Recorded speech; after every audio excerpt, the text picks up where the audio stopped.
Hi, magandang gabi. Ito na naman ang inyong Lola Amalia. Medyo matagal ako bago nakabalik sa aking Loyalist Speaks channel. Ito ako ngayon at ngayong gabi ay aking tatalakayin ang tungkol sa issue ng pagpapapasok o hindi dito sa ating bansa sa ICC, ang International Criminal Court, kung saan sobra gustong-gusto ng grupong ito na makapunta ng Pilipinas. At ako naman ay nagtataka kung bakit itong ating mga lawmakers ay nagrahain pa ng resolusyon para payagan na makapasok dito ang ICC. Iniisip ko, nagmamahal ba ng bansa itong mga ito o nagmamahal lang sila sa kanilang mga interes na personal? Lalo na itong sina Hontiveros, itong Makabayan Black, na talaga namang hindi mapigilan ng excitement na makapag-file ng resolution para mapayagan itong grupong ito na makapasok sa ating bansa. Sa totoo lang, nakakadismaya. Nakakadismaya ang ginagawa nilang ito sapagkat alam naman nila na tayo isang bansang may soberanya. Bakit kailangan papasukin nila isang outsider para litis o paghimasukan tayo? Hindi ba nila alam ang magiging consequences ng bagay na ito? Dahil dito, gusto ko rin naman tingnan kung may katuturan yung mga nasa isip ko. Muli kami nagkausap ni Dr. Dante G. Guevara, ang aking kaibigan, at sa isang pagtatawagan sa telepono nung nakaraang linggo. At ito nga ay aming napagtuunan ng pansin. At sabi niyang ganon, pagka daw pumasok ditong ICC, ito ay magkakaroon ng epekto o magdudulot ng gulo sa ating economic and political situations. Na totoo naman, maaring talagang mangyayari yan. Kaya ito bang mga mambabatas natin na gustong makapasok dito ang ICC ay nag-iisip ba kaya sila o nagtatanga-tangahan lamang sila para lang makbuhan nila yung gusto nila? Sabihin na natin na hindi makikipag-cooperate ang mga ahensya ng pamahalaan sa ICC, pero delikado pa rin. At ito ay diniin din ni Dr. Guevara na sa kanyang pag-aanalisa, ang pagpasok o ang pagpapayag, allowing the entry of the ICC to our country, at ididin ko sa ating bansa, sa ating teritoryo na may soberanya, it will result to unnecessary uneasiness in both our economic and political landscapes. Bakit?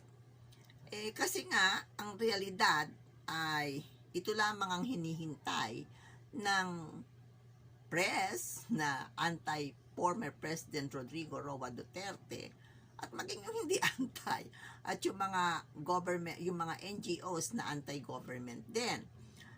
They will be very interested in feeding everything and every kind of lies that they can think of para mapalabas lang nila na talagang former President Duterte is guilty of this and that, ng crime against humanity. Dahil alam naman natin na ang mga ito ay hindi naman talaga nagbigay ng kanilang suporta at pagmamahal sa kay Tatay Digong noon. At nandyan pa rin ang mga leftists, itong mga naghihingalong makakaliwa na nasa Kongreso at nasa ita't ibang establishmento ng ating pamahalaan. Nakapasok doon, nakapenetrate. Nako, they will have their heyday feeding lies to the pakalamerong mga membro ng ICC. Nako, ang Rappler, nako, magpipiesta ang Rappler sapagkat abot langit ang galit nito kay Duterte, kay former President Duterte. So it will become a big problem to the Marcos administration. Ini-stress ito sa akin ni Dr. Guevara, which I believe also. You know, our political and economic situation is already very stable, very good. And yung mga paglabas-labas ni BBBM sa bansa at pagliligaw sa mga investors ay nagbubunga na. Kapag pumasok dito ang ICC, gagalaw ang ating political and economic situation, landscape natin mababago, at magdadalawang isip ang mga investors na ituloy ang kanilang pag-i-invest sa Pilipinas. Kaya nga itong mga politiko, kung gusto niyo talagang umunlad ang bansa, tumabi-tabi na kayo. Huwag na kayong makialam sa issue na to.